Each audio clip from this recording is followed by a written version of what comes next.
கவனிங்க, என்னோடு கூட எடுத்துக்கொள்ளுங்கள். ஏசாயா வேதத்தை திறந்து கர்த்தருடைய ஆலயத்தில் எவ்வளோ நாள் நமக்கு இந்த மாதிரி பாக்கி தருவான்னு தெரியாது.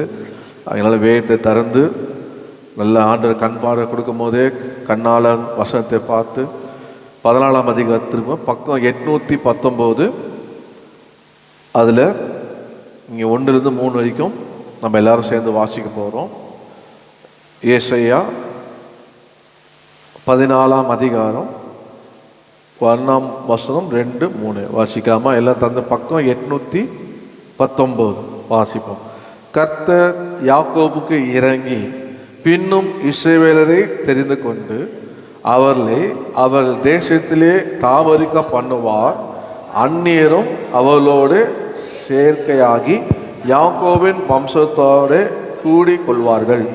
ஜனங்கள் அவர்களை அழைத்து கொண்டு போய் அவர்கள் ஸ்தானத்திலே விடுவார்கள். இஸ்ரவேல் வம்சத்தார் கர்த்தருடைய தேசத்திலே அவர்களை வேலைக்காரராகவும் வேலைக்காரிகளாகவும் கையாண்டு தங்களை சிறையாக்கினவர்களை சிறையாக்கி தங்களை ஒடுக்கினவர்களை ஆளுவார்கள். கர்த்தர் உன் துக்கத்தையும் உன் தத்தளிப்பையும் உன் அடிமையாகப்பட்டிருந்த கடினமான அடிமைத்தனத்தையும் நீக்கி உன்னை இளைப்பாற பண்ணும் அக்காலத்திலே. ஜெபிப்போம். அன்பும் கிருபையும் நிறைந்த எங்கள் பரலோகத்தின் பிதாவே, உம்முடைய குமாரனாகிய இயேசு நாமத்தில் இந்த வசனத்தை உடைய கருத்தில் ஒப்பு கொடுக்கிறோம். கர்த்தர் என்னோடு எங்களோடு பேசும். ஆண்டவரே, ஆவியானவர் பேசுகிற நீங்கள் அல்ல, உங்களிருந்து பிதாவின் ஆவியான சொன்னீரே. நாளில் உம்முடைய மக்களுக்கு ஆண்டவர் என்னெல்லாம் சொல்ல வேண்டும் என்று அடியானுடைய தந்தீரோ அதில் சொல்லுவதற்கு என்னை தகுதிப்படுத்தும். ஆண்டவரே, ஒப்பு கொடுக்க இயேசுவின் நாமத்தில் பிதா, ஆமென். இந்த நாளிலே கூட இந்த மாதத்தில் கர்த்தர் எங்களுக்கு கொடுத்த வாக்கு தத்துவம், நம்ம கொடுத்த வாக்கு தத்துவம், ஆண்டவர் இறங்கினேன் அப்படின்ற வார்த்தையிலே நாங்கள் கடந்த 1ஆம் தேதி செய்தியை பார்த்தோம். ஏன்னா விவரிக்க நேரம் இல்லை. இன்று கர்த்தர் எனக்கு கொடுக்கப்பட்டிருக்க இந்த 25-30 நிமிஷத்தில் நான் இன்னைக்கு கர்த்தர் கொடுத்த வார்த்தையை உங்களுக்கு சொல்லுகிறேன். இன்று கர்த்தருடைய செய்தியின் தலைப்பாக கர்த்தர் இறங்கி தெரிந்து கொண்டு உன்னை இளைப்பாற பண்ணுவார். சொல்லுங்க, கர்த்தர் இறங்கி தெரிந்து கொண்டு உன்னை இளைப்பாற பண்ணுவார். ஆங்கிலத்தில் இப்படியாக, the Lord will have compassion, இல்லைன்னா mercy, will choose you to give rest. அதை இந்த வசனத்தை நான் 3 வசனத்தில் வாசிக்கும் போது அந்த வசனத்துலேருந்து என்ன நமக்கு இந்த அதிகாரம் முழுதும் எதை குறிக்கிறது அப்படின்னா, இந்த அதிகாரம் எதை குறிக்கிறதுன்னா, ப்ராஃபஸி அகெயின்ஸ்ட் பாபிலோன் கிங். பாபிலோனுடைய ராஜாவுக்கு அவனுக்கு விரோதமாக இல்லை அவனுக்கு எதிராக ஆண்டவருடைய தீர்க்கதரிசனம் உரைக்கப்பட்டது. நீ இப்படிலாம் என்னுடைய ஜனங்களை பண்ணியே, உன்னை நான் அது போல அவர்கள் ஆளும்படி செய்வேன் என்ற அந்த ஒரு அந்த அடிமைத்தனத்தில் இருக்கும் போது ஆண்டவர் கொடுத்த தீர்க்கதரிசனமான வார்த்தைகள். நம் கடந்த 1ஆம் தேதி நாங்கள் பார்த்தோம், எகிப்திலே அடிமைத்தனையாக இருந்த ஜனங்களுக்கு கர்த்தர் கொடுத்த வார்த்தை, நான் இறங்கினேன் என்று சொல்லி. இன்று இந்த வார்த்தையினுடைய ஒரு சாராசம், இந்த வார்த்தையிலேருந்து நம்ம எடுக்கோம்னா, இங்கே என்ன, இந்த 3ஆம் வசனத்தை பார்த்தீங்கன்னா மெயினாக கீயாக 1ஆம் வசனத்தில் பார்த்தீங்கன்னா கர்த்தர் இறங்கி, அதில் பார்த்தீங்கன்னா தெரிந்து கொண்டு அப்படின்னு 1ஆம் வசனம் இருக்கும். கர்த்தர் யாக்கோபுக்கு இறங்கி, அது கர்த்தர் இறங்கி தெரிந்து கொண்டு. 3ஆம் வசனத்தில் பார்த்தீங்கன்னா கர்த்தர் உன் துக்கத்தையும் உன் தத்தளிப்பையும் நீக்கி இளைப்பாற பண்ணுவார். இப்போ இந்த வார்த்தையின்படி நாள் நம்ம தியானிக்க போகிறோம். இந்த வசனத்திலே நீங்கள் இது 2 நாள் நம்ம தியானிக்க போகிறோம். கர்த்தர் உன் துக்கத்தையும் உன் தத்தளிப்பையும் உன் உன் அடிமையாக்கப்பட்டிருந்த கடினமான அடிமைத்தனத்தை நீக்கி உன்னை இளைப்பாற பண்ணுவார். அதனால் இந்த வார்த்தையிலேருந்து, இந்த 3 வார்த்தையிலேருந்து இந்த மாதம் முழுதும் கவனிக்க போகிறோம். இன்னைக்கு கர்த்தர் இன்னும் உங்களோடு பேசும்படியாக என் உள்ளத்திலே கர்த்தர் எனக்கு கொடுத்தது, கர்த்தர் உன் துக்கத்தையும் உன் தத்தளிப்பையும் நீக்கி இளைப்பாற பண்ணுவார். தான்ப்பா, யார் சொன்னீங்க? அல்லேலூயா. ஒரு சபையில் ஒரு வார்த்தையை கர்த்தர் தர, நீங்கள் நினைக்காதீங்க ஒவ்வொரு வாரமும் செய்தி வாங்குறது அந்த வாரம் முழுதான் ஜெபம் பண்ணிகிட்டே இருப்பேன், கேட்டுக்கிட்டே இருப்பேன், கர்த்தாவே என்ன எடுக்கணும் என்ன எடுக்கணும். கர்த்தர் நடத்துனாதான் நான் வசனத்தை எடுப்பேன். நான் 3:50 அலாரம் வச்சேன். கர்த்தர் என்னை 3 மணிக்கு எழுப்பி விட்டார். சரி ஜெபிக்க சொல்கிறாருன்னு ஜெபிச்சுட்டு அப்படியே அதனால் ஒவ்வொரு செய்தியும் உங்களுக்கு மாத்திரம் இல்லை, எனக்காக கர்த்தர் பேசுகிறார். அதனால் நீங்கள் செய்தி கொடுத்து பாருங்கள், உங்களுக்கு தெரியும். ஆமாம், அதில் ஒவ்வொரு வாரமும் செய்தி என்பது என்னென்னா ஒவ்வொரு பிரசவ வேதனை சொல்லுவாங்க. ஆனால் இப்போ நான் ஒவ்வொரு வாரமும் கத்திரிக்கை ஏப்ரல் 15 ஆண்டை மட்டுமாய் கிருபை நடத்துப்பாங்க வசனத்துக்கு வருவோம். கர்த்தர் என்ன பண்ணுவார்னா, கர்த்தர் இறங்கி தெரிந்து கொண்டு உன் துக்கத்தையும் உன் தத்தளிப்பையும் நீக்கி உன்னை இளைப்பார பண்ணுவாராம். நமக்காக கர்த்தர் இறங்குவார். இந்த மாதம் நான் இறங்கினேன்னு சொன்னார். இன்னும் ஆண்டவர் நமக்கு இறங்குவார். கர்த்தர் இறங்கி என்ன பண்ணுவார்னா, நம்மளை தெரிந்து கொண்ட ஆண்டவர் நம்முடைய துக்கத்தையும் நம்முடைய தத்தளிப்பையும் ஆண்டவர் என்ன பண்ணுவாராம், நீக்கி நம்ம எல்லாரையும் இளைப்பார பண்ணுவார். ஆமே. யார் யார் துக்கத்தில் இருக்கீங்களோ, யார் யார் தத்தளிக்கிறீங்களோ, ஆனால் ஆண்டவர் இந்த மாதம், இந்த ஆகஸ்ட் மாதம் நீக்கி உங்களை இளைப்பார பண்ண போகிறார். அது இப்படி நினைக்காதீங்க. ஒரு சில நினைக்கிறீங்க நமக்கு இளைப்பாறும் நாடு அப்படி பாடுறாங்களான்னு. அந்த இளைப்பாறுதலுக்கு சொல்லலை. அது வந்தாலும் ஆயத்தமாக இருக்கணும். ஆமே. அந்த பாட்டு பாடுறதுக்கு சூழ்நிலை வந்தால் கூட அதுக்கு நம்ம ஆயத்தமாக, அதெல்லாம் பயம் இல்லை. நான் அடிக்கடி சொல்வேன், நீங்கள் ஆண்டவரை மிரட்டலாம். இங்கே இருந்தால் உங்களுக்கு லாபம், அங்கே வந்தால் அவ்வளோதான். Very simple. ஆண்டவரே அவ்வளோதான். அவருக்கு லாபம்னா வச்சுக்கிட்டோம், அவர் லாபம்லாம் எடுத்துக்கிட்டோம். கர்த்தருக்கு ஸ்தோத்திரம். அதனால் இப்போ எதுக்குமே பயப்படக்கூடாது. இந்த நாளில் ஆண்டவர் சொன்ன வார்த்தை, கர்த்தர் இறங்கி தெரிந்து கொண்ட உன்னை இளைப்பார பண்ணுவார்னா, அப்போ இந்த இளைப்பாரில் பெறுவதற்கு நம்ம என்ன செய்ய வேண்டும்? அதுதான் அடுத்த கேள்வி. What shall I do to receive this rest, இளைப்பாறு? நான் என்ன செய்தால் எனக்கு இந்த இளைப்பாறு கிடைக்கும்னு பார்த்தேன். வேதத்திலேருந்து இதனால கூட 3 குறிப்பை நான் டக்குன்னு சொல்லிட்டு போயிடுறேன். நீங்கள் நோட் பண்ணீங்க, என்னோடு கூட எடுத்துக்கொள்ளுங்க. 1 ராஜாக்கள் 5ஆம் அதிகாரம் 4வது வசனம், பேஜ் நம்பர் 429 வாசிங்க. 1 ராஜாக்கள் 5ஆம் அதிகாரம் 4வது வசனம், ஆனாலும் நம்பர் 429. ஆனாலும் இப்பொழுதோ என் தேவனாகிய கர்த்தர் எங்கும் எனக்கு இளைப்பாறுதலை தந்தார், விரோதியும் இல்லை, இடையூறும் இல்லை. அல்லேலூயா, அல்லேலூயா. யாருக்கு கொடுத்தாரு இது? சொல்ல மாட்டீங்களா? சால்மன். நல்ல விஷயத்தை நல்லா சும்மா கேட்டு போகக்கூடாது. நல்லா பைபிளை ஒவ்வொரு வாரமும் கற்றுக்கணும். பேரை கற்றுக்கணும், எல்லாம் கற்றுக்கணும். பாட்டு பாடணும். இமானுவேல்னா என்ன? கர்த்தர் தேவன் நம்மோடு போல. ஒவ்வொரு வாரமும் நீங்கள் வசனத்தை கவனிக்கும் கற்றுப்படி பாருங்க. அவர் சொல்றாரு, ஆனாலும் இப்பொழுதோ என் தேவனாகி கர்த்தர் எனக்கு, என் தேவன கர்த்தர் எங்கும் எனக்கு இளைப்பாலை தந்தார். அவருக்கு என்ன இல்லையா? விரோதியும் இல்லை, இதுவும் இல்லை. இப்போ இது கேட்குறது ரொம்ப நல்லா இருக்குதுப்பா. சாலமன் ரொம்ப நினைக்கிறீங்க பாருங்க, அப்பா ரொம்ப கொடுத்து வச்சுமையா. அவர் என்ன தான் கற்றுருக்கு? கர்த்தர் இளைப்பாறுல கொடுத்துருக்கிறார். ஆனால் என் வாழ்க்கையில் இளைப்பாறுல தத்தளிப்பு தான், அங்கே இங்கே ஓடுற அலைச்சல் தான், நெருக்கம் தான். ஆனால் இந்த மனுஷனுக்கு விரோதியும் இல்லையா, அவருக்கு இடர்வுகளும் இல்லையா. என்ன மாதிரி மனுஷன்டா அப்படின்னு நம்ம நினைக்கிறோம். ஆனால் இதை பெற்றுக்கொள்வதற்கு அவர் என்ன செய்தார்? இந்த நிலை அடைவதற்கு அவர் என்ன செய்தார்? பக்கத்தில் கேளுங்க. இந்த நிலை அடைவதற்கு அவர் என்ன செய்தார்? அப்படி செய்தோம்னா நிச்சயமாக நாமும் இளைப்பாறலாம்.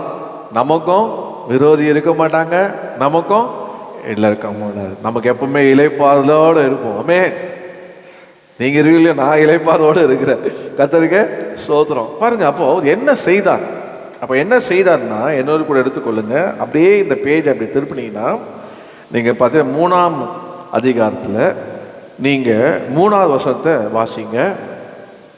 சாலமோன் கர்த்தரிடத்தில் அன்பு கூர்ந்து தன் தகப்பனாகிய தாவீதின் கட்டளைகளில் நடந்தான். ஆனாலும் அவன் மேடைகளிலே பலியிட்டு தூபம் காட்டி வந்தான். சரிங்க, இந்த கர்த்தர் எங்கும் எனக்கு இளைப்பாற தந்தார். The Lord my God had given me rest. அந்த ரெஸ்ட்ல அவர் பெற்றுக்கொள்வதற்கு அவர் என்ன செய்தார் அப்படின்னு பார்த்தீங்கன்னா, முதலாவதாக ஒரு சப் பாயிண்டாக சொல்கிறேன். அதில் என்ன? சாலமோன் கர்த்தரிடத்தில் அன்பு கூர்ந்தான். சொல்லுங்க, அன்பு கூர்ந்தான். ஆண்டவர்கிட்ட அன்பு கூறாம எதுவுமே பெற்றுக்கொள்ள முடியாது.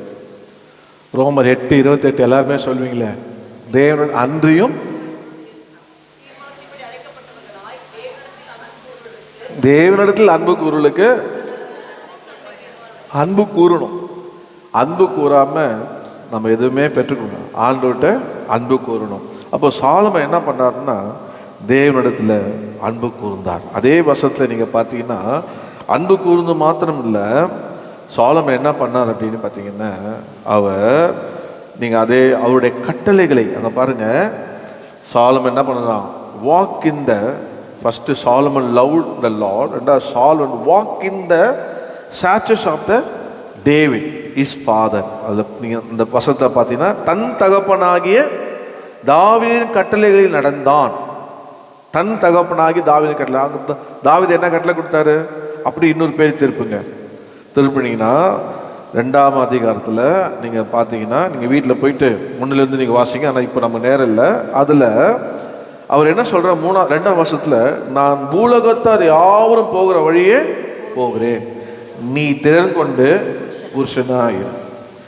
நீ என்ன செய்தாலும் நீ எங்கே போனாலும் எல்லாவற்றிலும் புத்திமானாய் இருக்கிறதற்கும் கர்த்தர் என்னை குறித்து உன் பிள்ளைகள் தங்கள் முழு இதயத்தோடும் தங்கள் முழு ஆத்மாவோடும் எனக்கு முன்பாக உண்மையாய் நடக்கும்படிக்கு தங்கள் வழியை காத்து கொண்டால் இஸ்ரவேல் சிங்காசனத்தின் மேல் வீட்டிற்கத்தக்க புருஷன் உனக்கு இல்லாமல் போவதில்லை என்று சொன்ன தம்முடைய வார்த்தையை திடப்படுத்துவதற்கு மோசே நியாயப்பிரமாணத்தில் எழுதியிருக்கிறபடி நீ, அது கவனிங்க, அங்கதான், நீ உன் தேவனாய் கர்த்தருடைய கட்டளையையும் கற்பனைகளையும் நியாயங்களையும் சாட்சிகளையும் கை கொள்ள அவர் வழிகளிலே நடக்கும்படிக்கு அவருடைய காவலை காப்பாயாக. இந்த வார்த்தையை சாவதுக்கு முன்னாடி சொல்லிட்டு போனார். அதனால தான் அவன் என்ன பண்ணான்? முதல்ல ஆண்டவர்கிட்ட அன்பு கூர்ந்தான். ஏன்னா யோவான் எழுதுவார், தேவன் அன்பு கூறுவது நம்முடைய கற்பனை கை கொள்வாங்க. அப்போது அன்பு தான் அஸ்திபாரம். அன்பு கூர்ந்து தன் தகப்பன் கட்டளையிட்டதுபடியே அவன் என்ன பண்ணானா? நடந்தானா. கர்த்தருக்கு ஸ்தோத்திரம். 3ஆவதாக நான் வேற ரொம்ப டீப்பாலாம் போல, ஜஸ்ட்டு பாயிண்டை சொல்லிட்டு போகிற பாருங்க. 3ஆவதாக நீங்கள் வீட்டில் போய் தியானிச்சிங்க. 3ஆவதாக அவன் என்ன பண்ணான் அப்படின்னு பார்த்தீங்கன்னா அந்த வசனத்தில் நீங்கள் பார்த்தீங்கன்னா அடுத்த இதில் பார்த்தீங்கன்னா நீங்கள் 4ஆவது வசனத்தை வாசிங்க. அப்படியே ராஜா பலியிட கீபியோனுக்கு போனான். அது பெரிய மேடையா இருந்தது. சர்வாங்க தகன பலிகளை செலுத்தினான். பாருங்க, அவன் எங்க போனான்னா அப்படியே ராஜா பலியிட கிபியோனுக்கு போனான். went to பலியோட வந்திருக்கீங்க ஏங்க? யார என்ன எடுத்து வந்துருக்கீங்க? உங்க சக்திக்கு தகுந்த மாதிரி கொண்டு வந்துருக்கீங்களா? ரொம்ப புறா கொண்டு வந்துருக்கீங்களா? எதிர்பார்க்கிறாருன்னா கர்த்தர் பாருங்க, அவர் ஆண்டவர் எதிர்பார்க்கறதெல்லாம் சங்கீதம் 50:14 ஸ்தோத்திர பலி. எங்க வந்து சாலமனை பார்த்தீங்க, சாலமன் நீ எப்படிப்பா இளைப்பாடுற? நீ இப்படி இளைப்பாடுறதோடு சத்ரு இல்லாம நீ இவ்வளோ ஆசையமா இது காரணம் என்ன அப்படின்னா அவன் சொல்லுவான், நான் போனேன், போய் என்ன பண்ணேன்? பலியிட்டேன். அப்போ பலியிடுற நேரம் என்ன? பலியிடுற நேரம் ஆண்டோடைய ஆலயத்தில் வரணும். இங்கே அங்கே வந்தான், பலிபிடித்து வந்தான். அப்போ இன்னும் ஆலயம் கட்டப்படலை. ஆலயத்துக்கு நீங்கள் 8 மணிக்கு வந்து நீங்கள் ஆண்டவருக்கு அந்த சோத்திர பலி செலுத்தி பாருங்க. உங்களை கர்த்தர் இளைப்பாற பண்ணலன்னா என் பேரை நான் மாற்றிக்கிறேன். நான் அந்த ஆண்டவர் கிருபையினால நீங்கள் பார்த்தீங்கன்னா ரட்சிக்கப்பட்ட உடனே 8 மணிக்கு ஆராதனை 7 மணிக்கு போயிடுவேன். 1 மணி நேரம் முட்டி போட்டு சோத்திரம் பண்ணுவேன். நான் போன்னு பார்த்தா எனக்கு முன்னாடி ஏதோ என் நண்பர்கள் இருந்ததுனால ஆரோக்கியம் எனக்கு அடம் பிடிச்சி வச்சுருப்பார். பழைய 71 பொஷாக்கர் உள்ள அங்கே போய் முட்டி போட்டு எனக்கு முன்னாடி அவர் வந்திருப்பார். பார்த்தா ஜனம் அவ்வளோதான் என்ன வெறும் சோத்திரம் பண்ணாங்க. ஆண்டவரே இந்த வாரம் ஃபுல்லாக நடத்துனீங்களே சோத்திரம். என்னுடைய தனிப்பட்ட அனுபவம். இந்த வாரம் நடந்து 1 மணி நேரம் முழங்க சோத்திரம் பண்ணுவாங்க. அங்கே வந்து ஐயாவுடைய குரல் கேட்டபோது தான் அந்த சோத்திரத்தை நிறுத்துவோம். அது வந்தோடனே ஒரு பாட்டு பாடுவார், அப்போ தான் நிறுத்துவோம். ஆனால் இந்த காலத்தில் அந்த மாதிரி பெந்தகோஸ்தை பார்க்க முடியல. ஆளுது வருது, எங்கங்க ரொம்ப கஷ்டமா இருக்கு. நீ எங்க உனக்கு இளைப்பாறு கிடைக்க போகுது? நிச்சயமா கிடைக்காது. உனக்கு இளைப்பாற கர்த்தர் பண்ணணும் அப்படின்னு நினைச்சேன். சாலமன் என்ன பண்ணான்னா, ஆண்டோட ஆலயத்துக்கு வந்தான். அதாவது பலிபீடத்தாண்டே வந்து அவன் கர்த்தருக்கு என்ன பண்ணான்? பலியிட்டான். நீங்கள் வந்து பாருங்க, நீங்கள் பலியிட்டு பாருங்க. நீங்கள் எங்கே இல்லை, எந்த ஆலயத்துக்கு போனாலும் அந்த கொள்கையை நீங்கள் ஃபாலோ பண்ணால் நீங்கள் ஆசிரியமாக இருப்பீங்க. சொல்ல வேண்டியது என் பாருங்க. அது மாத்திரம் இல்லை, என்ன பண்ணினான்னு பார்த்தீங்கன்னா, அவர் அங்கே ஆலயத்துக்கு பலிபீடத்தாண்ட வந்து பலி செலுத்துறதுக்கு என்ன பண்ணார்னா, அதே வருஷம் சொல்லு எவ்வளோ செலுத்துறானா பா. அது பார்த்த உடனே, அந்த பலிபீடத்தை பார்த்த உடனே அவனுக்கு என்ன ஆசை தெரியல. எங்க அவன் ராஜாங்க, ஒன்று செலுத்தினாலும் அவனை யாரும் சொல்ல முடியதில்ல, செலுத்தாமல் போனாலும் யாரும் அவனை சொல்ல முடியாது. அவன் யார் தான்? ராஜா. அதனால் ஆனால் அவன் வந்த உடனே பார்த்த உடனே அவன் என்ன மனத்தோடலப்பா, நம்ம இன்னைக்கு ஒரு கின்னஸ் ரெக்கார்ட் படிக்கிற மாதிரி இவரும் பண்ணிடலாம் சொல்லிட்டு என்ன பண்ணிட்டான்? 1000 பலி விட்டான் பாருங்க. 1000 பலி விட்ட உடனே அந்த மாதிரி ஆண்டவருக்கு அவன் பலி விட்டான் பாருங்க. கர்த்தர் அவனை, அதனால தான் அவன் நான் என்ன பண்ணாரான்? அவனை இளைப்பாற பண்ணினான். ஹல்லேலூயா. அதனால் முதல்லாம் பார்த்தீங்கன்னா 1000 சோத்திரம் வைப்பாங்க. 1000 சோத்திர பலிகள் புக்கெலாம் வைப்பாங்க. பார்த்தீங்கன்னா நிறைய அந்த புக்கெல்லாம் வாங்கி வீட்டில் நானே சோத்திரம் பண்ணியிருக்கேன். 1000 சோத்திரம் காலையில் ஜெபம் பண்ணி முட்டி போட்டு எண்ணி அப்படி 1000 சோத்திரம் பண்ணியிருக்கேன். அந்த சோத்திரம் பண்ணும்போது ஒரு பிரசனம் இறங்கும், பேயெல்லாம் ஓடும். சோத்திரம் போட்டோடனே பேயெல்லாம் ஓடும். சோத்திரம் போட்டு பாருங்க, பேயெல்லாம் ஓடும். இன்னைக்கு சோத்திரம் போனனால தான் பேயெல்லாம் வருது. என்னடா அப்படின்னா, மாம்ச பேய் வருது. ஏன்னா அது சோத்திரம் போடல. சோத்திரம் போடாத ஆளுக்கு என்ன தான் கிரியை செய்யும்? மாம்சம் தான் கிரியை செய்யும், ஆவி கிரியை செய்யாது. ஆனால் சோத்திரம் பண்ணுற, சோத்திர பலியிடுறவன் தேவனை மையப்படுத்துறது மாத்திரமில்லை, சோத்திரம் போடும்போது எல்லாம் ஓடிடும். அல்லேலூயா. அவன் 1000 செலுத்துறான் பாருங்க. அதனால தாங்க ஆண்டவர் அவனுக்கு இளைப்பாறுதல் கட்டளை கொடுத்தார். கர்த்தரை பசங்க, இந்த மாதம் கர்த்தர் உங்களுக்கு இறங்கணுமா, உங்களை இளைப்பாற பண்ணணுமா, எல்லாத்தையும் நீக்கணுமா, நீங்கள் செய்ய வேண்டியது என்னது? சோத்திரம் போடுங்க. எங்கே வந்து போடணும்? ஆலயத்துக்கு வந்து போடணும். ஆலயத்துக்கு மாத்திரம் இல்லைங்க, உங்கள் வீட்டிலையும் போடணும். காலையிலேருந்து கர்த்தர் கொடுக்க வேண்டிய நேரத்தை கொடுத்து சோத்திரத்தை பண்ணணும். அங்கே சோத்திரம் பண்ணி அங்கே நேசிக்கணும், ஆண்டவரை நேசிக்கணும், ஆண்டவரை துதிக்கணும். Love the Lord all the days, அவரை and praise all the times. எல்லா நாளும் நேசிக்கணும், எல்லா நேரமும் துதிக்கணும். சொல்லுங்க, எல்லா நாளும் நேசிக்கணும் இயேசுவே, எல்லா நேரமும் துதிக்கணும் அவர். அப்படி ஆண்டவரோடு இருந்தீங்கன்னா கர்த்தர் உங்களை ஆசீர்வதிப்பார். அவனுடைய ஆலயத்துக்கு வரும்போது கர்த்தர் உங்களை ஆசீர்வதிப்பார். ஹல்லேலூயா. நீங்கள் தொடர்ந்து அவரை பார்த்தீங்கன்னா, அவர் மனுஷன் பாருங்க, அவருக்கு 1000 சோத்திரத்தை செலுத்து மாத்திரம் இல்லை, நீங்கள் அவரிடத்துல ஒரு காரியத்தை பார்க்கலாம். 5ஆவதாக பார்த்தீங்கன்னா, நீங்கள் 7ஆம் வசனத்தை வாசிங்க. 3:7. இப்போதும் என் தேவனாகிய கர்த்தாவே, தேவரீர் உமது அடியேனை என் தகப்பனாகிய தாவீதின் ஸ்தானத்திலே ராஜாவாக்கினீரே. நானும் என்றால் போக்குவரவு அறியாத சிறு பிள்ளையா இருக்கிறேன். இல்லைம்மா, அவர் ஜெபம் பண்ணுறாரு. இப்போ ஏன்பா நீ இவ்வளோ இளைப்பாரி, நீ யுத்தம் இல்லாமல், சத்ரு இல்லாமல், இடர் இல்லாமல் இருக்கே அப்படின்னா, அவர் ஜெபம் பண்ணார். அவர் கொடுக்கப்பட்ட அந்த பொறுப்பை உணர்ந்து அவர் ஜெபம் பண்ணுறார். என்ன பொறுப்பு அவருக்கு? நாட்டை நியாயம் விசாரிக்கணும், நாட்டை பாதுகாக்கணும். அவர் யாரா இருக்கு? ராஜாவுன்னா இருக்காரா? சொல்ல மாட்டீங்களே, பைபிள் இருந்து பாருங்க. அவர் யார்? அறியாத சிறு பிள்ளையா இருக்கிறாராம். ஒத்துக்கிறீங்களா அவர் சிறு பிள்ளைன்னு? நான் ஒத்துக்க மாட்டேங்க. ஒன்று நீங்கள் இந்த 3:1 வாசிச்சு பாருங்களேன். அதில் என்ன போட்டுருக்க பாருங்க. பாருங்க, பைபிள் இருந்து பாருங்க. சாலமோன் எகிப்தின் ராஜாவாகிய பார்வோனோடே சம்பந்தம் கலந்து பார்வோனின் குமாரத்தியை விவாகம் பண்ணி. போதுங்க, கல்யாணம் பண்ண சின்ன பிள்ளை கரெக்டு தானே? நான் சின்ன பிள்ளை ஆண்டவர். இன்னைக்கு பாருங்க, சில கல்யாணம் பண்ணி இன்னொரு இருக்கான் சின்ன பிள்ளை, செல்லமா சொல்லி நான் சின்ன பிள்ளை. ஏன்பா சின்ன பையனை எதுக்கு பண்ணி கல்யாணம் பண்ண? கல்யாணம் பண்ணி இன்னும் சின்ன பிள்ளையா இருக்கு, கல்யாணம் பண்ணி இன்னும் சின்னத்தனமான புத்தி, எல்லாம் அப்படி இருக்கக்கூடாது. சரி, சாலமோனுக்கு வருவோம். பாருங்க, அவருக்கு கல்யாணம் ஆகி ஆனால் தன்னை தாழ்த்துறாரு.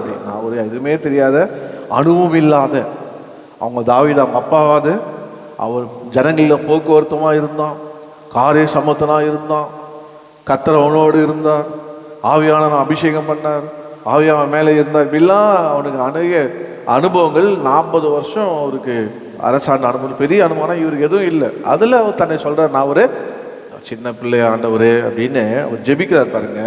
ஸோ சாலமன் யாரு? ஜெபிக்கிற மனுஷன். எதுக்காக ஜெபித்தார் அவரு? எதுக்காக ஜெபித்தார் நம்ம வாசித்தோங்க. இப்போது என் தேவனாய் கர்த்தாவே, தேவரீர் உமது அடியேனை என் தகப்பனார் தாவீது ஸ்தானத்திலே ராஜா வாக்கினீர். நானோ என்றால் போக்கு தறிய சிறு பிள்ளையா இருக்கிறேன். நீ தெரிந்து கொண்டது ஏராளமான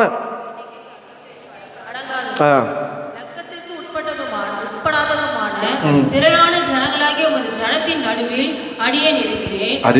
ஆகியால் உமது ஜனத்தை நியாயம் விசாரிக்க நன்மை தீமை இன்னதென்று வகையெடுக்க அடியனுக்கு ஞானமுள்ள தந்தருளும். என்ன வேணுமோ அதுக்காக ஜெபம் பண்ணணும். என்ன வேணும் அவனுக்கு? ஞானம் இருந்தா நம்ம இந்த ஜனல வீரம் இருந்தா நடத்திடலான்னு நினைக்கல அவன், செல்வம் இருந்தால் நடத்திடலாம் நினைக்கல அவன். இந்த ஜனங்கள் நடத்துக்கு என்ன வேணும்? உங்கள் குடும்பத்துக்கு என்ன வேணும்? இன்னைக்கு ஏன் குடும்பம் ஒழுங்காக நடக்க மாட்டேங்குது? பரவாயில்ல சொல்லுங்க, ஞானம் இல்லை. பொண்டாட்டி நடத்த ஞானம் கிடையாது, புருஷனை நடத்துறதுக்கு ஞானம் கிடையாது, பிள்ளைகளை நடத்துறதுக்கு ஞானம் கிடையாது. ஞானம் வேணும். என்ன வேணும்? ஜெபம். ஆண்டவர் கல்யாணம் பண்ணும்போது சொல்லி அனுப்பாங்க பாரு, ஏய் அவர் எப்படி என்ன எல்லாம் பார்த்துக்கோ, அவருக்கு ஏற்ற மாதிரி இசைந்து போ, அவருக்கு ஏற்ற மாதிரி விட்டு கொடு, அவருக்கு ஏற்ற மாதிரி அட்ஜஸ்ட் பண்ணு. அதெல்லாம் அந்த காலம். இந்த காலம் எதுக்குமே விட்டு கொடுக்காத. என்னங்க சொல்ல மாட்டீங்க? எதுக்கும் விட்டு கொடுக்காத, எதுக்கும் இசைந்து போகாத, நீ எதுலையும் குறைஞ்சதில்லை. நான் சொல்றேன், நமக்கு என்ன வேணும்? சிரிக்கலாம் பார்த்தா கர்த்தர் கிருபையா மட்டுமா நடத்த ஞானம் தந்தார் போல சிரிக்கிறீங்க. அது ரொம்ப சந்தோஷமா இருக்கு எனக்கு பார்க்கறதுக்கு. ஓ, ஞானம் வேணும். அது எதுல கிடைக்கும்? யார்கிட்ட கிடைக்கும்?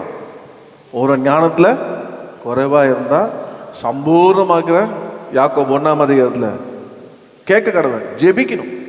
ஓனா ஆண்டவரே இன்னைக்கு ஞானமாய் நடந்து கொள்ள உதவி செய்யுங்க, குடும்பத்தை நடத்த எனக்கு உதவி செய்யுங்க அப்படின்னு ஜெபிக்கணும். அவங்க கேட்டாங்க, கரெக்டாக கேட்டாங்க, ஆண்டவரே எனக்கு ஞானம் தாங்கப்பா.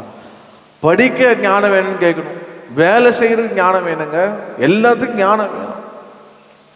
ஞானம் இல்லை. நம்மளை பார்த்தா யார் சொல்லுவோம்? ஜனங்களை என்ன சொல்லுவாங்க? நம்மளை பார்த்தா சொல்லுங்க, பைத்தியம்னு சொல்லுவாங்க. ஏன்னா ஞானிகளை வெக்கப்படுறதுக்கு நம்மளை திறந்து கொண்டாரு. உலகத்துல பெரிய ஞானிலாம் இருக்கிறான், அவனுக்கு இன்னும் கண்ணு திறக்கல, இயேசு அறியல.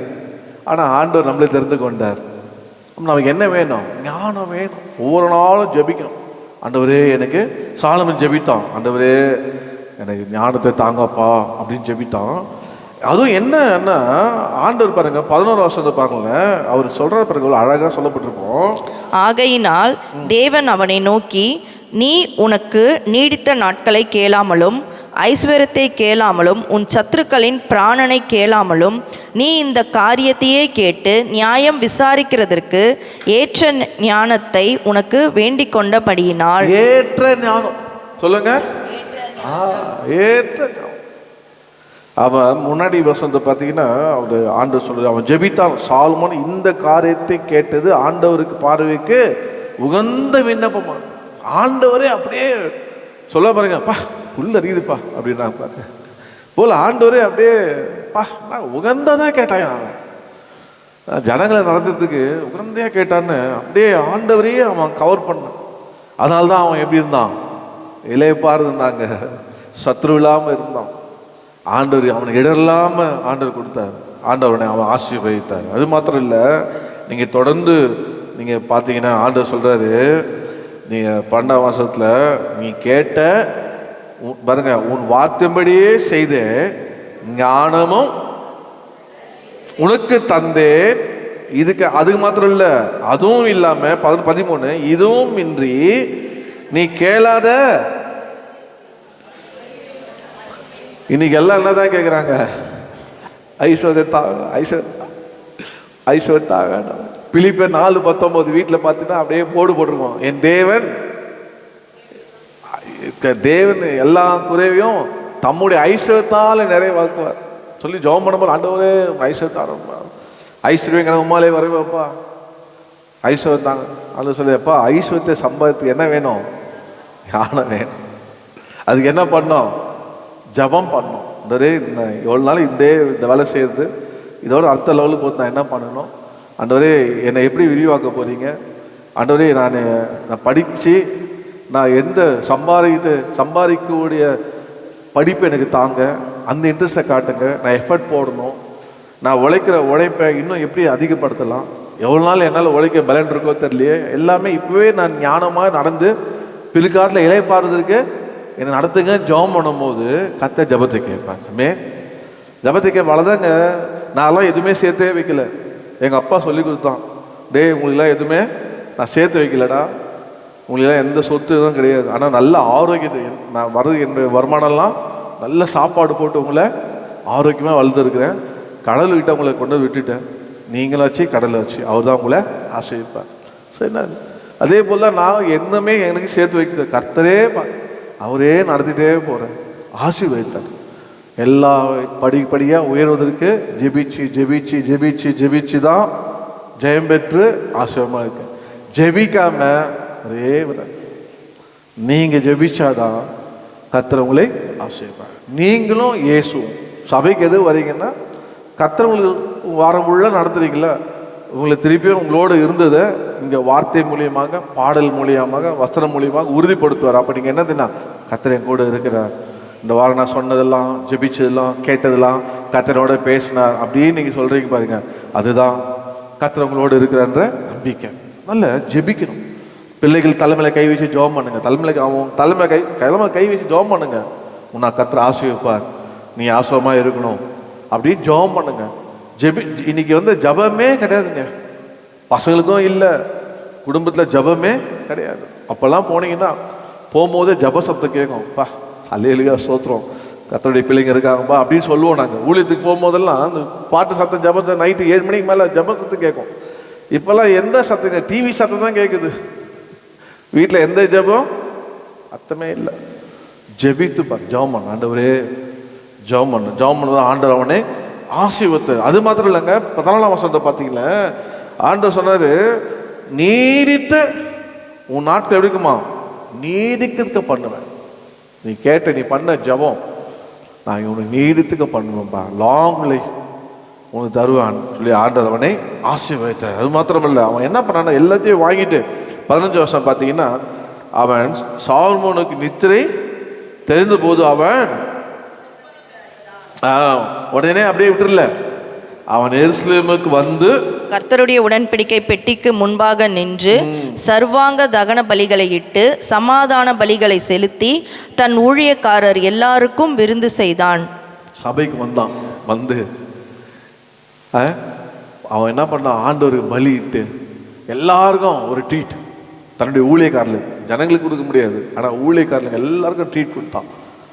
கொடுத்தீங்கன்னா எதுக்கு தான், கர்த்தர் எனக்கு இறங்கினார், கர்த்தர் தெரிந்து கொண்ட மக்களுக்கு என்னை ஆசீர்வாதமாக இருக்கும்படி எனக்கு ஞானத்தை எனக்கு தந்தார் என்று சொல்லி ஆண்டவர் அவனை ஆசீர்வதித்தார். போல இந்த ஆசீர்வாதம்லாம் எத்தனை பேருக்கு வேணும் சொல்ல மாட்டீங்களா? கர்த்தர் இறங்கணுமா? அவர் இறங்குறதுக்கு 5ஆம் வசனம் வாசிங்க. கர்த்தர் சாலோமோனுக்கு ராத்திரிலே சொப்பனத்திலே தரிசனமாகி நீ விரும்புகிறதை என்னிடத்துல என்று தேவன் சொன்னார். அப்போ ஆண்டவர் வந்து சொல்லணும்னா கேட்கணும்னா அதுக்கு மேலே இருக்க அந்த 4 ஸ்டெப்பு ஃபாலோ பண்ணணும். என்ன ஸ்டெப்பு? அன்பு கூறணும், ஆண்டவருக்கு என்ன பண்ணணும், கட்டளைகளே கை கொள்ளணும், என்ன பண்ணணும், ஆலயத்துக்கு வந்து பலியிடணும், ஜெபிக்கணும். இதெல்லாம் நீங்கள் பண்ணீங்கன்னா கர்த்தர் வருவார். ஆமென். கர்த்தர் வந்து உங்களை ஆசீர்வதிப்பார். அதனால கர்த்தரே வரமாட்டாருங்க. கர்த்தர் எப்படியோ வருவார். கர்த்தர் வரணும்னா நீங்கள் என்ன பண்ணணும், அவரிடத்துல அன்பு கூறணும். அப்படி செய்து பாருங்க, கர்த்தர் உங்களை ஆசீர்வதிப்பார். ஹல்லேலூயா. எத்தனை பெற்றுக்கொண்டு இந்த கால வேளையில் இந்த ஆகஸ்ட் மாதம் இந்த முதல் வாரத்தில் ஒரு பிரதிக்கணை பண்ணுங்க. ஆண்டவரே, நான் உண்மை தேடி வரணும்பா. உமக்கு கொடுக்க வேண்டிய நேரத்தை நீங்கள் நினைக்காதீங்க. கர்த்தர் 8 மணிக்கு வந்துடுவாதீங்க. 8 மணிக்கு அவர் வந்துடுவார்.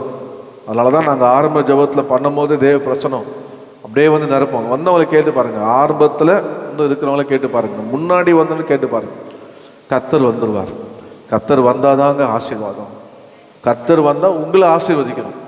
நீங்கள் இவ்வளோ வருஷமாக போகிறேங்க, இவ்வளோ வருஷம் போய் இன்னும் ஆசீர்வாதமாக இல்லைங்க, இல்லாத இருக்கிறீங்களா? என்ன காரணம்? அதை கண்டுபிடிங்க. அதனால் ஆண்டவர் இந்த நேரத்தோடு வர எனக்கு உதவி செய்யுங்கப்பா. கர்த்தருடைய நேரத்தை நான் திருடக்கூடாது. ஆண்டுடைய ஆலயத்திலே வந்து முன்னாடி வந்து ஜெபிக்க, நேரத்துக்கு வந்து ஆராதனை ஜெபிக்க எனக்கு கிருபை தாங்க. முதல்ல அவங்க அன்பு கூறும். அந்த ஆராதனை வந்து பலியிட எனக்கு உதவி செய்யுங்க சொல்லி பாருங்க. கர்த்தரவங்களை ஆசீர்வதிப்பார். ஹல்லேலூயா. இரண்டாவதாக நீங்கள் என்னோட கூட எடுத்துக்கொள்ளுங்க. 2 நாளாகவும் 15 பக்கம் பழைய ஏற்பாட்டில் 559 வாசிங்க. இந்த ஆணைக்காக யூதா ஜனங்கள் யாவரும் சந்தோஷப்பட்டார்கள். தங்கள் முழு இருதயத்தோடும் ஆணையிட்டு தங்கள் முழு மனதோடும் அவரை தேடினார்கள். கர்த்தர் அவர்களுக்கு வெளிப்பட்டு சுற்றுப்புறத்தாரால் யுத்தமில்லாதபடிக்கு அவர்களை இளைப்பாற பண்ணினார். மறக்கவே மறக்காது. 2 நாளாகவும் 15 என்ன பண்ணாராம்? ஆண்டவர் சுற்றுப்புறத்தால் யுத்தமில்லாதபடிக்கு அவர்களுக்கு இளைப்பாற பண்ணினார். இந்த இளைப்பாறுல எப்படி கிடைச்சது அப்படின்னா, நீங்க வீட்டில் போய் எனக்கு எக்ஸ்ட்ரா பண்ண நேரம் இல்லை, 1வது வசனத்துலேருந்து நீங்கள் 19வது வசனம் வரைக்கும் நீங்கள் வீட்டில் போய் வாசிங்க. இவங்களுக்கு இந்த இளைப்பாறுல கிடைத்து என்ன பண்ணாங்கன்னா, அது கீவேர்ட்ஸாக பார்த்தீங்கன்னா, அவர்லேருந்து எல்லாரும் சேர்ந்து அவங்க என்ன, இந்த ஆணைக்காக யூத ஜனங்கள் யாவரும் சந்தோஷப்பட்டார்கள். தங்கள் முழு இதயத்தோடும் ஆணையிட்டு தங்கள் முழு மனதோடும் அவரை தேடினார்கள். நீங்க 15:2 வாசித்தீங்கன்னா, அவன் வெளியே ஆசாவ் அதுல சொல்லப்பட்டிருக்கும், வாசிமா. அவன் வெளியே ஆசாவுக்கு எதிர்கொண்டு போய் அவனை நோக்கி, ஆசாவே, யூதா பென்யமீன் கோத்திரங்களின் சகல மனுஷரே கேளுங்கள். நீங்கள் கர்த்தரோடு இருந்தால் அவர் உங்களோடு இருப்பார். நீங்கள் அவரை தேடினால் உங்களுக்கு வெளிப்படுவார். தேட சொல்லணும். நீங்க தேடணும், உங்க பிள்ளைகளை தேட சொல்லணும், உங்க கணவரை தேட சொல்லணும், மனைவி கர்த்தரை தேடுப்பா. நீ கர்த்தரை தேடினியா? யாரும் நினைக்கிறாங்க எங்க மொபைல் தேடுறதுலேயே அவங்க வேலையா இருக்கு. கர்த்தரை தேடல, இல்லை மொபைல் தேடி, மொபைல்ல தேடி இருக்கிறாங்களா? யார? கர்த்தரை கேட்டா மொபைலை தேடுறமா, இல்லத்தை தேடுறாரா? கர்த்தரை தேடுறாரா? நிச்சயமா மொபைல் எல்லாம் கர்த்தரை வரமாட்டார். கர்த்தரை தேடுப்பா. உன் வாழ்க்கை நல்லா இருக்கணுமா? உனக்கு வாழ்க்கையில் யுத்தம் இல்லாமல் வருது, யுத்தத்தை எதிர்கொள்வதற்கு ஆவியான உதவி செய்யணுமா? நீ கர்த்தரை தேடு. நீ அவரோடு இருந்து அவர் உன்னோட இருப்பார். நீங்கள் அவனை பார்த்தீங்கன்னா, அவருடைய 15வது வருஷத்தில் ஆட்சியில் அவன் கர்த்தரை தேடு ஜனங்கள்லாம் ஒருமைப்படுத்தினான். அதை நீங்கள் 10ஆம் வருஷத்தில் வாசிக்கலாம். அவங்க எல்லாம் சேர்ந்து 11ஆம் வருஷத்தில் பலியிட்டாங்க. 12ஆம் வருஷத்தில் தேடுவோம் என அறிக்கை பண்ணாங்க. 11ஆம் வருஷத்தில் அவங்க சின்னவர்கள்லேருந்து பெரியவங்க வரைக்கும் அந்த தீர்மானத்தை உடன்பட்டாங்க. 14ஆம் வருஷத்தில் சத்தியம் பண்ணாங்க, ஆண்டவரோடு நான் இது பண்ணுவேன்னு அவங்க 14ஆம் வருஷத்தில் சத்தியம் பண்ணாங்க. 15ஆம் வருஷத்தில் தேடுவேன் என்று அவங்க பலியிட்டு கூக்குரட்டு போட்டாங்க பாருங்க. கர்த்தர் என்ன பண்ணாராம்? அவர்களுக்கு வெளிப்பட்டு,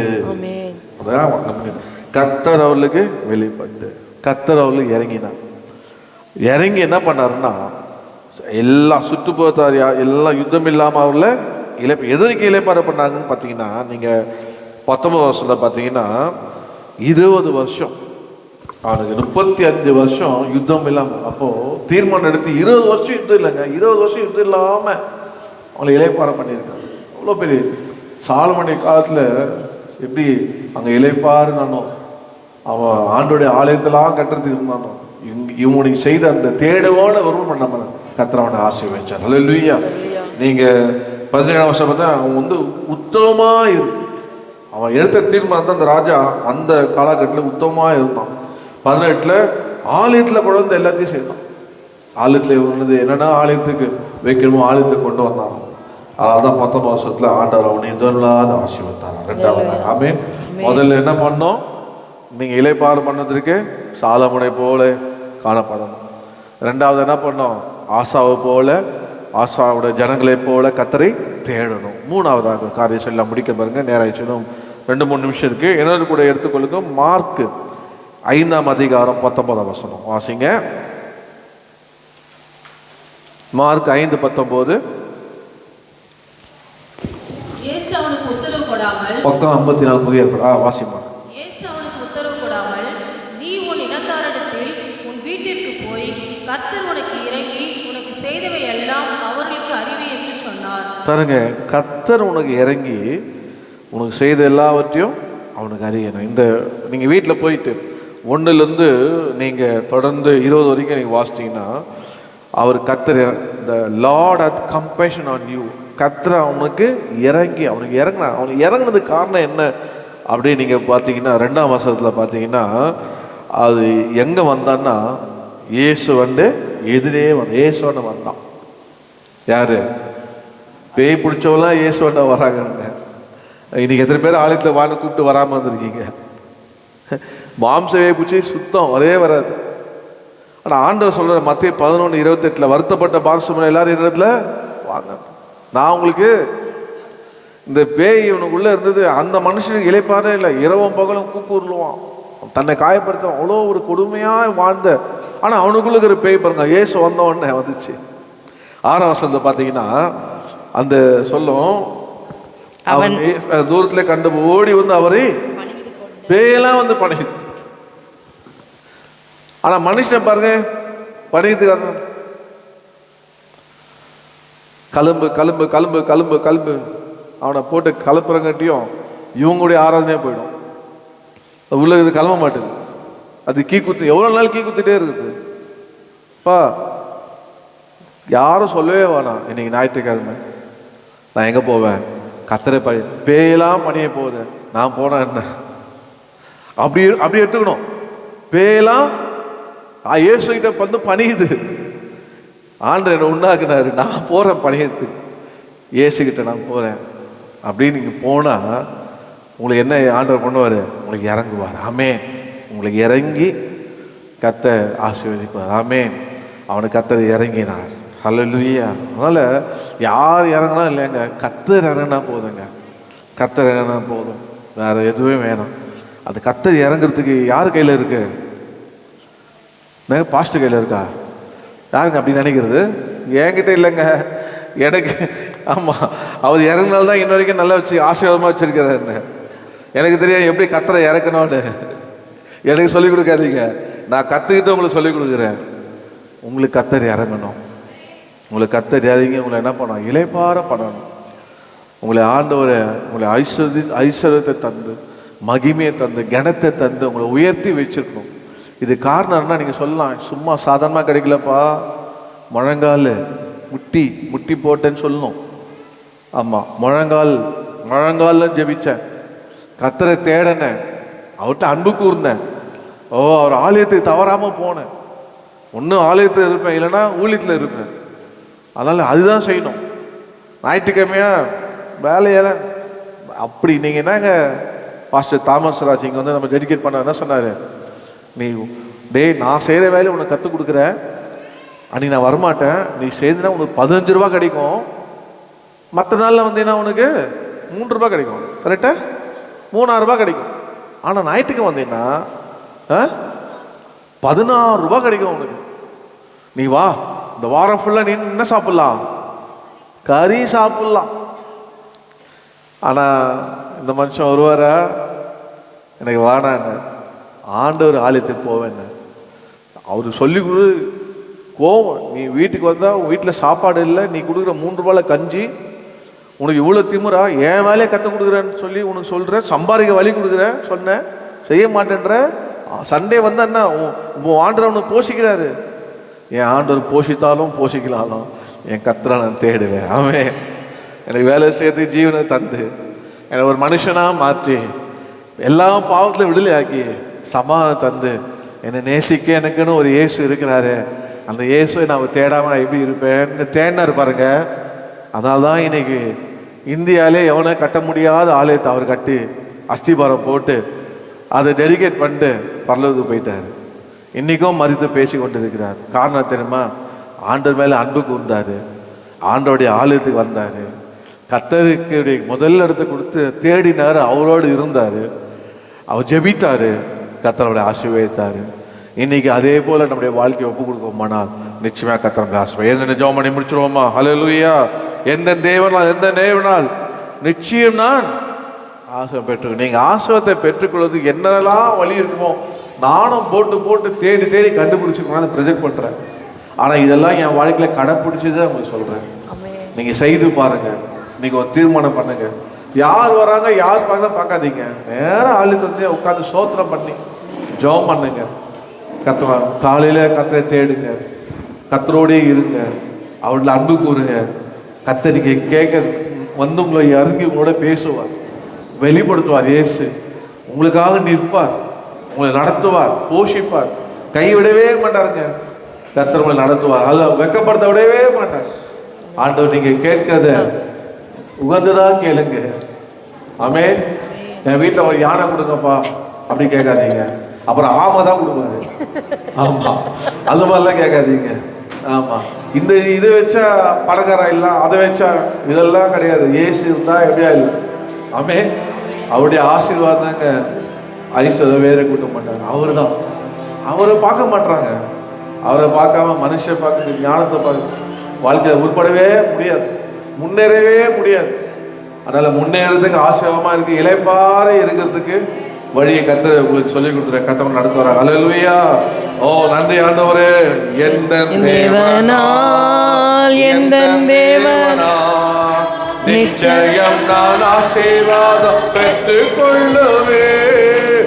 உந்தன் வசனம் கை கொள்ளுவேன் நான், உந்தன் வழிகளில் நான் நடந்திடுவேன். எந்தன் தேவனால் நிச்சயம் நான் ஆசீர்வாதம் பெற்றுக் கொள்ளுவேன். உந்தன் வசனம் கை கொள்ளுவேன் நான், உந்தன் வழிகளில் நான் நடந்திடுவேன். தேசத்தில் நான் ஆசீர்வாதமாயிருப்பேன், வேலையிலும் ஆசீர்வாதமாயிருப்பேன். தேசத்தில் நான் ஆசீர்வாதமாயிருப்பேன், வேலையிலும் ஆசீர்வாதமாயிருப்பேன். என் வீட்டில் ஆகார குறையில்லையே, தேவைகள் ஒன்றுமே தடையில்லையே. என் வீட்டில் ஆகார குறையில்லையே, தேவைகள் ஒன்றும் தடையில்லையே. எந்தன் தேவனால் நிச்சயம் நான் ஆசீர்வாதம் பெற்றுக் கொள்ளுவேன். உந்தன் வசனம் கை கொள்ளுவேன் நான், உந்தன் வழிகளில் நான் நடந்திடுவேன். எனக்கு எதிராய் வரும் ஆயுதமெல்லாம் நிர்மூலமாய் போய்விடுமே எந்தன் தேவனால். எனக்கு எதிராய் வரும் ஆயுதமெல்லாம் நிர்மூலமாய் போய்விடுமே எந்தன் தேவனால். என் மேல ஆரோக்கியம் தெய்வதானமே, எந்தன் சரீரம் ஆசீர்வதிக்கப்படும். என் மேல ஆரோக்கியம் தெய்வதானமே, எந்தன் சரீரம் ஆசீர்வதிக்கப்படும்.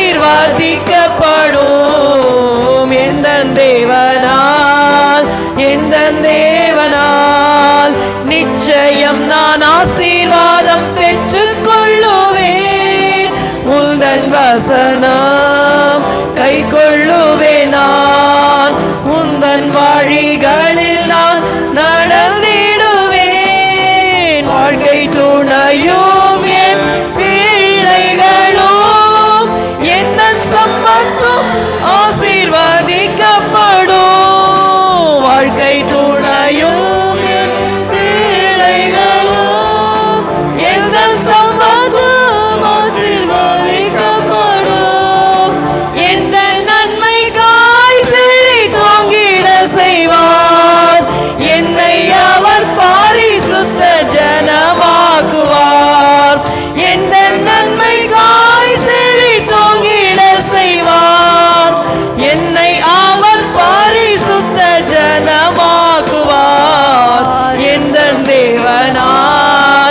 எந்த தேவனால் நிச்சயம் நான் ஆசீர்வாதம் பெற்றுக் கொள்ளுவேன். உந்தன் வசனம் கை கொள்ளுவேன் நான்.